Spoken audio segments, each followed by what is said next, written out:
세 분의 발표 내용이 다 되게 제약 쪽에 포커스가 기술적으로 많이 포커스가 된 거고, 그런 상대적으로 좀 법률적으로 포커스가 되어 있어요. 그래서 사업화를 하고 IP를 이용해서 수익을 얻는 과정에서 직무 발명은 어떻게 보면 브레이크 요소, 방해 요소일 수도 있을 것 같아서 좀 반대 방향의 발표라는 생각도 들긴 하지만, 또 어찌 보면 회사 입장에서는 그게 또 나중에 크게 사업이 됐을 때는 또 다른 리스크가 될 수 있기 때문에 이것도 한번 짚어보면 좋겠다라고 생각해서 주제를 선정을 했습니다. 발명을 하게 되면 뭐 이건 일반적인 내용이죠. 발명하게 되면 출원을 해야 되고, 그리고 그 출원이 나중에 등록이 되면서 뭐 실시나 라이센싱 같은 수익 활동을 하게 됩니다. 근데 우리나라에 있는 이제 특유한 법리죠. 직무 발명은 한국, 독일, 일본에 그만한 대륙법계에 있는 법리고, 영국, 미국과는 다른 법리라고 생각하시면 될 것 같습니다. 영국 뭐 명리법에서는 뭐 그 회사 직원이 발명을 하면 당연히 그 회사가 추론을 하고, 다만 뭐 그에 대해서 발명에 대한 어떤 가치나 이런 것들은 뭐 연봉이나 협상을 통해서 이루어지는데, 한국은 기본적으로 아직은 발명자주의, 개인이 발명을 하면 그 사람 개인이 특허받을 권리를 갖고, 회사가 다만 그것을 승계받을 수 있는 사전 예약 승계 규정이란 걸 두어서 신고를 하고 승계를 받아서 회사가 등록을 하는 그런 체제를 가지고 있습니다. 이 체제 때문에 그 발명자가 회사에서 퇴사를 한 다음, 그러니까 A 회사에서 근무하다가 발명을 한 발명을 가지고 A 회사의 명의로 특허 등록을 하지 않게 하고 자기 이직한 B 회사로 등록을 하게 하는 그런 약간 부동산 이중양도와 같은 그런 일들이 많이 있게 되고, 또 이런 것 때문에 분쟁이 많이 있는 것 같아요. 그래서 일본 같은 경우는 지금은 사용자주의로 몇 년 전에 바뀌었죠. 그러니까 A 회사의 직원이 만들면 바로 A 회사가 그 특허받을 수 있는 권리가 법인에게 당연히 기속되는 것이라고 하고 있는데, 아직은 우리나라는 발명자주의를 취하고 있고, 개인이 특허받을 수 있는 권리를 갖는 것이 원칙입니다. 그 특허법상의 기본 법칙이고요. 그래서 아까는 개인에 대한 발명이었고요. 이건 회사 직원이 있으면 회사 직원의 여러 연구원 분들이 공동 발명을 하면 그것을 회사가 승계받아서 회사 명의로 특허 출원한 후에 등록을 하는 이런 구조가 우리나라의 대부분 특허의 형태라고 할 수 있을 것 같습니다. 관련해서 우리 바이오 업계에서 꼭 알아두셨으면 좋을 쟁점 한 세 개 정도만 생각을 어, 꼽아봤습니다. 우선 첫 번째는 직무 발명을 하게 되면 회사는 당연히 연구원들한테 돈 주면서 발명하라고 채용을 한 거고, 그래서 또 월급도 주는 것이기 때문에 회사가 당연히 그걸 쓸 수 있죠. 그걸 법률적으로 무상의 통상실시권이라고 합니다. 그 사람이 퇴사를 하든 아니면 그 사람이 개인 명의로 특허를 하든, 이게 미국 특허든 일본 특허든, 이게 또 최근에 이제 한번 법원에서 한번 문제가 됐었었는데요. 한국 발명자가 미국 특허를 출원한 거예요. 한국 발명자가 한국 회사에 소속돼서 한국 회사로부터 돈을 받고, 그랬을 때 한국의 발명진흥법이 적용돼서 한국 특허는 당연히 회사가 무상의 특허실시권을 갖고 있는데, 미국 특허도 과연 한국의 발명진흥법이 적용이 되냐? 아, 속지주의이기 때문에 그렇죠. 근데 그거에 대해서 한국 대법원은 이것은 한국 발명진흥법이 적용이 된다. 따라서 한국 기업이 미국 특허에 대해서 무상의 통상실시권을 갖는다고 판결을 한 바가 있습니다. 한 8년 전인가 9년 전에 대법원에서 선고가 됐습니다. 근데 그렇게 무상의 통상실시권을 그냥 가질 수 있느냐? 그렇지 않습니다. 우리 지금 발명진흥법에 의하면 사전 예약 승계 규정이 있어야 되고, 그 과정에서는 종업원과 협의를 거쳐야 한다고 하고 있어요. 이걸 거치지 않으면 그냥 개별 합의를 하지 않는 한 회사가 무상의 통상실시권을 가질 수가 없게 됩니다. 그리고 신고받고 나서 4개월 내 승계통지, 이거는 뭐 너무 많이 들어보셔서 이미 아실 텐데요. 4개월 내에 내가 승계한다거나 아니면 승계하지 않다거나 가부간에 답을 줘야지 되는 거고요. 가부간에 답을 주지 않으면 아예 무상의 통상실시권도 없습니다. 그러니까 상대적으로 반사적으로 빨리 가부간에 답을 주라는 거죠. 내가 너를 거를 승계하지 않겠다. 그 발명은 내가 보기엔 특허로서 가치가 없을 것 같고 우리가 주런 비용을 드릴 필요가 없을 것 같다라고 하면 과감하게 승계하지 않겠다라고 해야 됩니다. 그래서 그 사람이 개인 명의로 승계를 하든 다른 회사 팔든 뭐 그거는 뭐 그 사람 개인의 자유를 맡긴 거고 다만 어느 경우든 간에 회사는 무상의 통상채식권을 갖는 거예요. 그것에 대해서 불안할 필요는 없는 거죠. 네. 저쪽 그 사람이 그 발명자가 다른 곳으로 이직을 해서 그 회사 명의로 특허 등록을 했다고 하더라도 그 회사가 우리 회사를 상대로 공격할 때는 우리는 무상의 통상채식권이나 항변을 갖고 있기 때문에 특허 침해에서 안전할 수 있습니다. 따라서 애매할 경우에는 차라리 불승계 통지를 해서 무상의 통상채식권을 확보하는 것이 전략적으로 맞는 것이지 고민하다가 사격을 넘기면 바로 밑에 케이스로 가게 되겠죠. 자, 이게 이제 그 실제 서울고법 2010나 판결입니다. 이 공동연구 개발을 할 때 많이 있는데, 제약바이오 회사 같은 경우, 특히 이제 뭐 산학협력단하고 학교의 산학협력단하고 많이 하죠. 이 사건도 A 회사는 이제 그 제약 회사고, B는 이제 제가 회사라고 썼는데요. 이건 이 사건에서는 학교였습니다. 네, 회사 교수님이셨는데, 그 교수님하고 제약회사하고 공동연구 개발을 하고, 만약에 공동연구 개발이 완성이 되면 그 지재권은 A 회사가 다 갖는다. 100% 지분을 다 갖는다. 대신 상당한 돈을 줬겠죠. 그런 JDA 공동연구 개발을 하고 실제 연구는 A 회사의 종업원인 스몰 A 위에 그리고 B 교수의 랩에 있는 연구원 B가 같이 공동연구 개발을 하겠죠. 그렇게 해서 특정한 청구항을 만들 수 있었고 따라서 이것을 A 회사 단독 명의로 특허 출원을 하게 된 겁니다. 근데 나중에 이 B 교수님 랩에 있던 스몰 B라는 사람이 뭐 박사과정을 종료하고 나서 생각해 보니까 너무 억울한 거예요. 그래서 지금 현재 A 회사 명의로 등록이 되어 있는 특허에 대해서 그 지분 50%가 내 거라고 주장을 한 겁니다. 그 지분 50%를 달라. 네. 이 사건에서 보면 A 회사는 그 직무발명 내부 규정이 있어서 실제 스몰 A가 A 회사한테 직무발명 신고를 했고 그리고 라지 A 회사는 승계 의사 표시를 했기 때문에 스몰 A가 가지고 있는 발명 특박권의 50%를 양수를 받은 거죠. A 회사는. 그리고 원래에 의하면 스몰 B가 B 회사한테 나머지 특허권 자기가 갖고 있는 특허 받을 권리 50%를 주고 그리고 B 회사가 JDA에 따라서 A 회사한테 50%를 건네줘 갖고 결국은 A가 완전한 특허 출원권자가 되는 것이었는데 이 첫 번째 단계가 끊겨진 겁니다. 신고하지도 않고 승계를 받지 않았기 때문에 이게 실제 재판이 됐고 A사 법원에서 B사로의 권리 승계가 없기 때문에 B사는 A사한테 넘길 그 JDI에 따라서 넘겨야 될 지분 자체가 없다. 따라서 이 특허는 A사하고 스몰 B가 공유하는 것이다. 라고 판결을 했습니다. 그래서 실제로는 이, 결국에는 이 A회사가 스몰 B한테 돈을 줘서 그 지분을 사오는 쪽으로 마무리가 됐죠.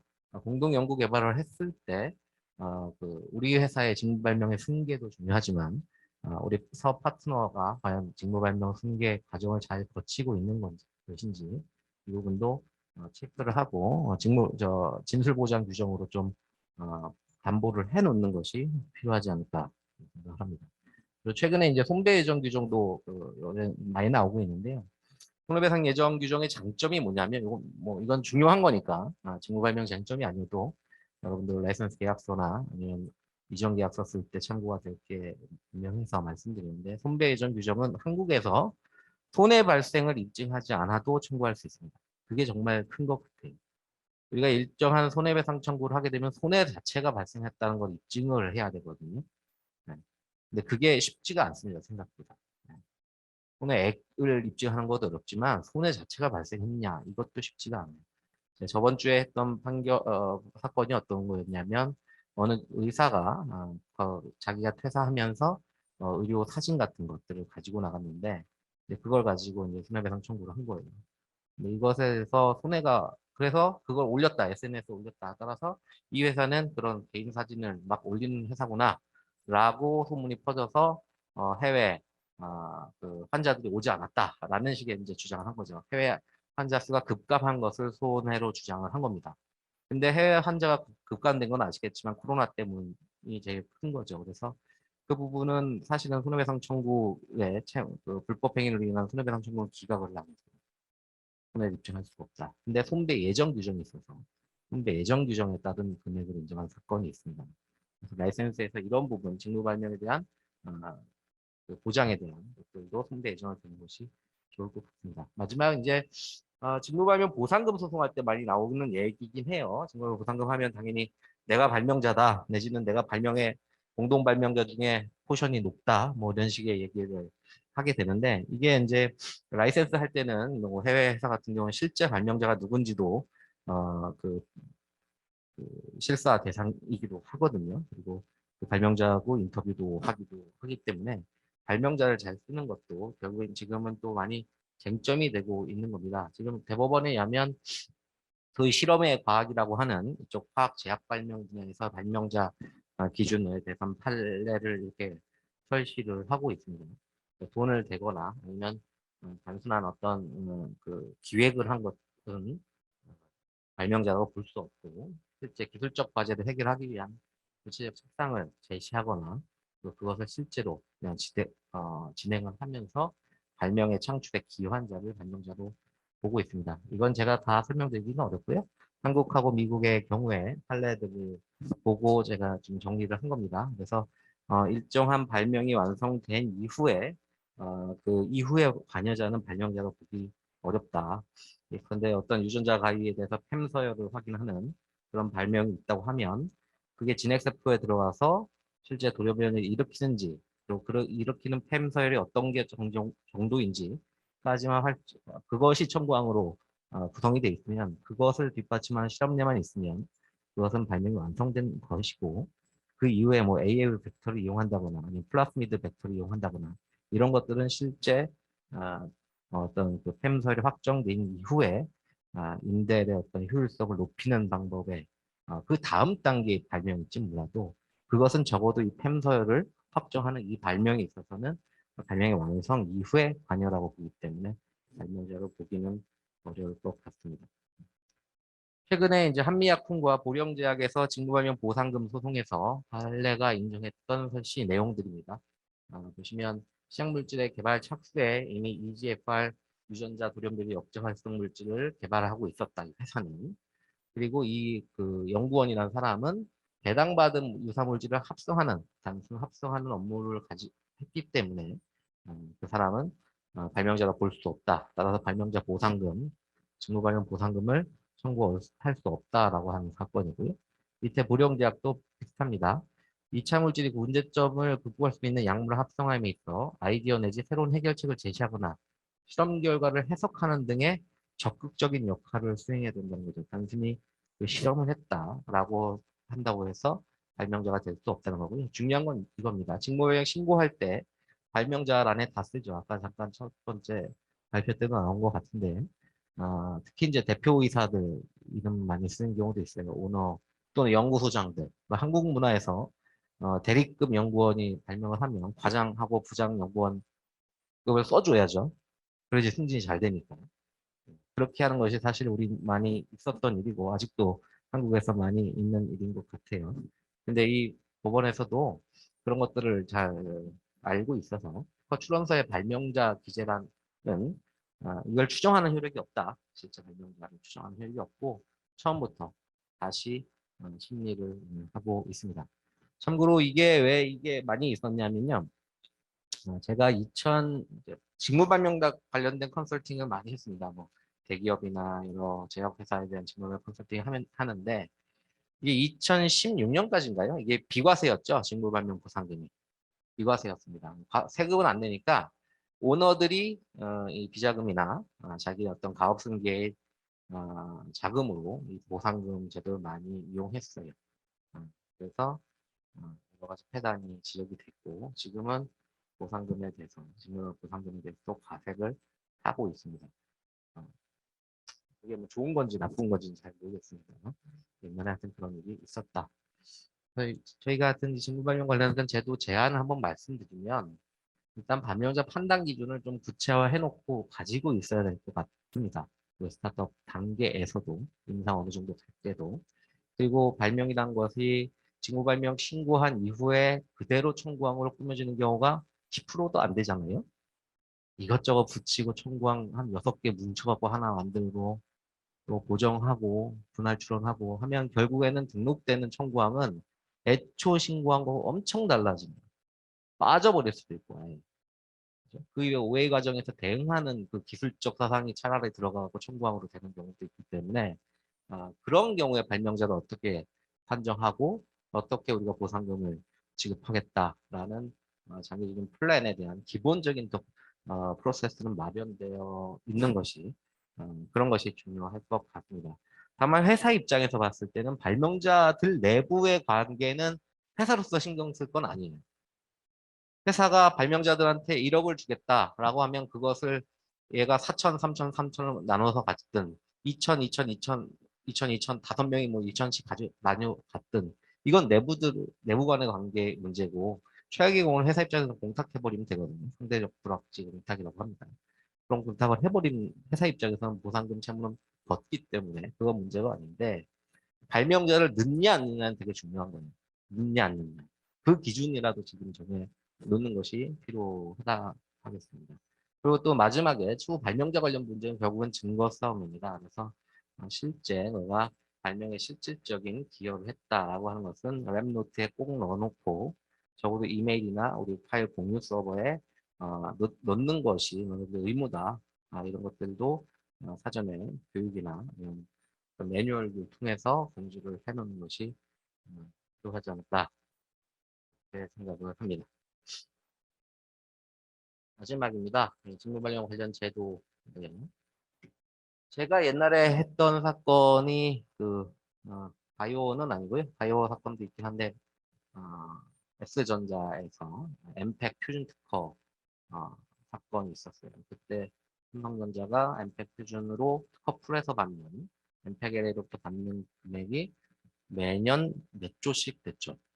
그래서 보상금으로 인정된 금액이 이거 뭐 언론에 나왔으니까 몇 천억이 인정이 됐습니다.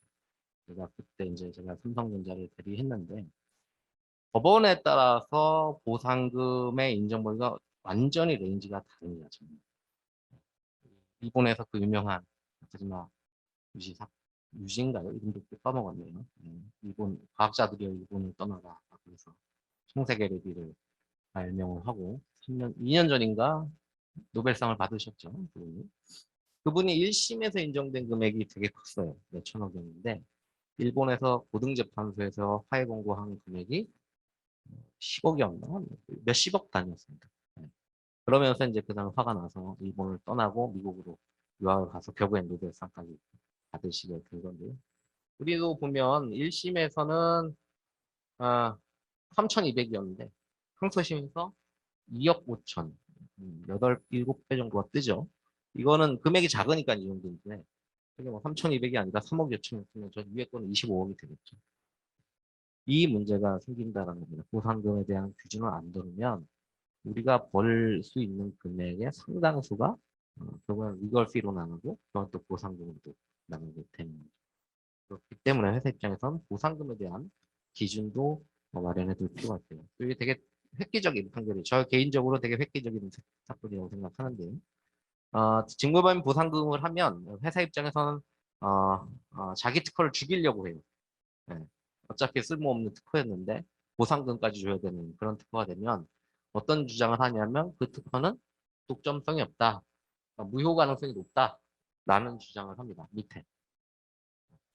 이거 특허 무효 가능성이 높기 때문에 시장에서 독점력이 없다. 아까 말씀드렸지만 어차피 회사는 무상의 통상 실시권을 갖고 있고 회사가 너한테 주는 보상금이란 것은 그것을 넘는 델타 부분, 독점적 이익이라는 무슨 것을 기준으로 너한테 주는 것인데 나는 독점적 이익한 게 없다라는 주장을 많이 하거든요. 근데 대법원에서 이렇게 했죠. 무효 사유가 있다고 하더라도 보상금 지급 면할 수 없다. 개인적으로는 되게 많이 논문을 쓰고 싶은 부분인데 제가 개인적으로는 이걸 주장을 못하죠. 소송을 하게 되니까. 그 두 번째 단락도 보면 사용자가 제조 판매하고 있는 그 물건의 직무발명의 권리 범위가 읽히지 않더라도 보상금 지급 의무가 있다는 거예요. 유사하다나. 구성용서 완비 원칙은 특허 침해에선 몰라도 직무발명 보상금 청구할 때는 좀 넓게 보는 거예요. 균등보다도 훨씬 넓게 보는 겁니다. 구성 1, 2, 3이 있으면 원칙은 우리가 침해가 될 때 1, 2, 3이 다 충족이 돼야 되겠죠. 그걸 좀 예외적으로 넓히면 뭐 과세결의 동일성이나 자격과의 동일성이나 치안 용이성 이런 것들이 인정되는 범위 내에서 이 프라임만큼 균등 범위를 넓히는 경우까지는 있겠지만 지금 이것은 이 프라임보다 더 넓히고 또는 구성에서 일부가 없어도 그 소위 말하는 발명의 중심적 어떤 기술 사상을 사용한다면 이걸 보상금의 지급 책임이 있다라고 판시한 사건입니다. 이 두 개의 어떤 일반적인 어떤 우리 특허권의 보호 범위에 대한 것들에도 불구하고 보상금을 인정한 이 판결이 한 사건에서 있었어요. 대법원 사건에서. 재판부에서. 네. 그래서 이 재판부에 또 이런 판결을 쓰셨던 재판연구원이 현재 그 지재 전담부장이기도 하고 현재 이제 한국의 1심 직무반 보상금에서 어떻게 보면 트렌드 기본으로 지금 자리 잡고 있는 것 같습니다. 따라서 이런 것들을 더 고려해서 직무반 보상 체계를 만들어야 된다. 제가 말씀드리고 싶은 거는 직무반영 보상금은 가급적 범위를 넓게는 하되 그 금액을 합리적으로 낮추는 방향으로 내부 설계를 해야 된다는 거예요. 무효 가능성이 높다거나 왜 그걸 안 쓴다거나 이런 걸 이유로 보상금 지급 대상이 아니다라면 결국에는 보상금은 청구할 수 있다라는 쪽으로 가갖고 결국엔 소송이 되면 그게 레인지가 확 달라지는 거죠. 근데 나는 이거는 보상금은 줄게 대신 100만 원 줄게 라고 하면 뒤에서 말씀드리겠지만 회사에서 정한 그 보상금 기준이 아주 절차적으로 부당하지 않으면 보상금 인정한다는 게 지금 발명진흥법의 개정 발명진흥법의 태도이기 때문에 법정에서 할 말이 있는 겁니다. 네, 그래서 이 절차적 보상금에 대해서 뭐 제가 이 자료를 드릴 테니까요. 네.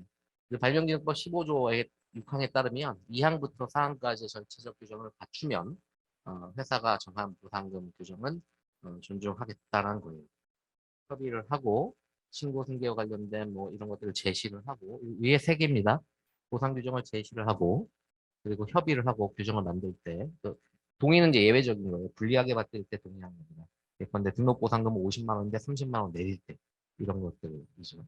이런 건 동의를 받아야 되고 그리고 실제 보상금을 줄 때 왜 이렇게 주는지 내역을 줘라. 이 세 가지를 갖추면 회사가 정한 보상금은 정당한 것으로 봐주겠다라는 게 변명진법의 규정이죠. 이게 일본에서 온 제도인데 일본에서 온 거와 똑같은데 일본도 어, 통상 21년에 지재고제에서 벌써 그거에 대한 판결이 나왔어요. 보시면 이런 것들이 있기 때문에 이렇게 절차적인 것들이 있기 때문에 사용자의 직무발명 보상 규정에 따른 보상금 지급이 절차적 합리성 기준을 충족한다고 판시해서 보상금이 적다라고 하지 않았습니다. 그래서 다만 실제 자 이런 절차적인 그 합리성을 다 갖추면 다 유료하냐? 그렇지 않습니다. 다만 규정은 있어요. 다만 사용자들이 얻을 이익과 공헌도를 고려하지 않은 경우엔 그러지 않다는 거예요. 절차는 다 바꿨는데 아무리 획기적이어도 100만 원. 진짜 별로인 특허, C급 특허여도 100만 원. 근데 종업원이 다 그래 뭐 그냥 오케이 됐어요. 그럼 이게 언제나 절차 정당성을 갖췄으니까. 그럼 보상비 다 맞냐? 그렇지 않다는 거예요. 그래도 베리에이션을 둬야 된다는 거죠. 이익과 공헌도를 고려해서. 그것만 두면 절차 규정을 갖추면 된다는 거예요. 그래서 저희 입장에서는 이제 출원 등록 보상은 사실은 추정이 불가능하죠. 아직 등록도 안 된 독점적이 어디 있습니까? 저건 진짜 인센티브죠. 보상금이라고 하기는 어렵고. 그러니까 이거는 아무렇게나 놨죠. 아무렇게나 정해도 된다.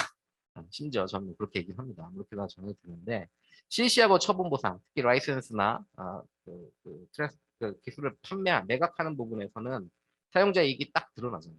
이게 100억짜리로 파는지 1000억짜리로 파는지 그러면 보상금이 어느 정도 차이가 나야 되죠. 10배 차이는 아니더라도 차이가 나야 되는 거죠. 그래서 그런 부분에서는 리걸리스트가 높기 때문에 이 부분에 있어서는 베리어블 방식의 보상 방식을 채용을 해야 된다는 겁니다. 뭐 여러 가지 있죠. 뭐 특허식에서 나온 뭐 슬라이드 방식이나 우리 독일 그거 독일 규정은 아닙니다. 많이 또 설명이 되는데 독일은 법위에서 인정한 게 아니라 독일의 일종의 행정 규칙에서 구간별로 몇 마르크 이상은 이렇게 로가리즘 그래프로 보상금을 인정하는 그런 그 일종의 피겨 같은 건 있습니다. 마지막입니다. 보상의 경제성과 형평성 그리고 효율성을 생각을 해야 된다. 경제성은 당연히 보상금이 우리 회사에 큰 부담이 되진 않고 또 법원에서 그게 보상금이 형편없이 낮다라고 인정되지 않는 그 중간 어디쯤을 설정하는 부분일 거고 그건 점점 높아질 수는 있을 거예요.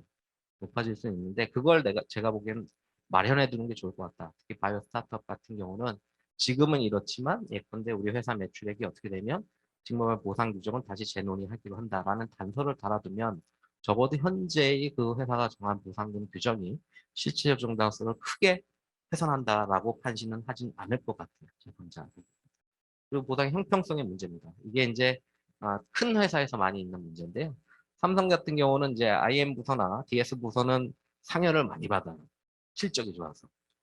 근데 그 가전, CS라고 하나요? 가전은 이제 매출액이 낮다 보니까 실적도 낮고 보상금도 낮고 DS 낮은 것들이 낮고 임원으로 승진되는 비율도 낮습니다. 근데 직무반영 보상금까지 쫙 한다면 그 차이가 더 커지겠죠. 안 그래도 그러고. 그래서 그런 것들을 고려를 해서 대기업에서는 또 어느 정도 형평성을 맞추는 그런 노력을 하기도 합니다. 우리 회사 입장에서도 바이오스타트업 회사 입장에서도 항상 이 황금알을 낳는 거의 부서한테 다 몰아주고 그렇지 않은 쪽은 좀 이렇게 너무 화대하면 이게 불균형이 분명히 발생할 것 같아요. 보다 형평성 문제도 고려를 해야 되겠고요. 마지막으로는 이것을 처리하는 뭐 총무팀이나 아니면 IP팀에서 효율성까지 생각해야죠. 이게 일일이 매출 띄워보고 일일이 매년마다 이거 어떻게 몇 프로 기여를 하는지 이런 것들을 한다는 건 사실 불가능하고 그건 차라리 그렇게 할 바에야 소송에서 대응하는 게 낫다. 그래서 보상의 효율성을 도모할 수 있는 뭐 슬라이드 방식을 3단계로 한다거나 아니면 우리 회사가 좀 뭐 가능하다면 뭐 3 곱하기 3으로 그러니까 이익을 3단계로 나누고 공원을 3단계로 나눠서 총 9개의 셀로 나눠서 거기서 이제 보상금을 지급한다거나 라는 어떤 효율성까지도 생각을 해보는 게 좋지 않을까 생각합니다. 제 발표는 여기까지. 감사합니다. 네, 변호사님 발표 감사드립니다. 잠시만 저희 채팅창에 질문이 들어와서 변호사님한테 질문 드려야 됩니다. 네. 일단 그 직무발명 보상 소송이 좀 많았으면 좋겠고요. 이게 돈 회사에서 이제 수입이 많아질수록 이제 그런 것들이 이제 좀 많아질 거라서 개인적으로 좀 많았으면 좋겠고 질문이 좀 있습니다. 20인 이하의 회사에서 적용할 수 있는 직무 발명 규정이 따로 있는지 좀 궁금하다고 질문 올려주셨거든요. 뭐 회사의 사이즈나 뭐 이런 것들과 관련돼서 별도의 제도나 네. 이런 것들이 있는지 좀 설명 부탁드리겠습니다. 네, 8쪽인데요. 그 대기업이나 중견기업 이상은 반드시 그 직무발명 사전 예약 승계 규정을 만들 때 종업원과 협의를 거쳐야 되는데 예외가 있습니다. 중소기업이나 국가 지자체 국공립 학교는 협의를 거치지 않아도 돼요. 따라서 회사가 일방적으로 정한다 하더라도 그 직무발명 보상 규정이 무효는 아닐 거고요. 다만 거기서 문제가 되는 건 뭐냐면 무상의 통상 실시권은 갖는다는 거예요. 그렇게 일방적으로 정해도. 다만 보상금 이슈는 여전히 남아있어요. 보상금 이슈는 남아있기 때문에 말씀드린 뭐 20원 이하의 같은 경우에는 출원 등록 보상은 저 개인적으로는 굳이 들 필요가 있나라고 생각을 해요. 네, 아까 말씀드린 보상금 이슈하고는 없고 인센티브로 하면 되기 때문에 뭐 생일 때 30만 원짜리 와인을 보내준다거나 뭐 소고기를 보내주시든가 뭐 이렇게 해도 될 것 같고요. 다만 실시나 아니면 라이센스 아웃이 됐을 때 좀 그때 그 마일스톤에 따라서 주는 방법도 가능하지 않을까 생각합니다. 실시 또는 처분 보상 그리고 그 부칙에서 우리 매출액이 이런데 우리 매출액이 뭐 이렇게 되고 아니면 시리즈 B나 C가 됐을 때는 직무반 보상에 대해서는 다시 재협의를 할 수 있다라는 것들을 좀 남겨두는 것도 일종의 유리 천장을 없애는 그런 식의 어떤 규정을 두는 것이 좋을 것 같아요. 무조건 우리는 얼마 이하에서 한다라고 하면 회사 입장에서는 되게 그게 스스로를 올가매는 게 이건 정말 획기적인 발명이고 얘가 소송할 것 같고 소송하면 100억 나올 것 같거든요. 그런데 우리 규정에서 1억 이하에서 한다라고 해버리면 회사 입장에서 또 줄 수도 없어요. 규정이 그렇기 때문에. 그래서 상한을 두는 것도 좀 피해야 되지 않을까 생각합니다. 네, 변호사님 답변 감사드립니다.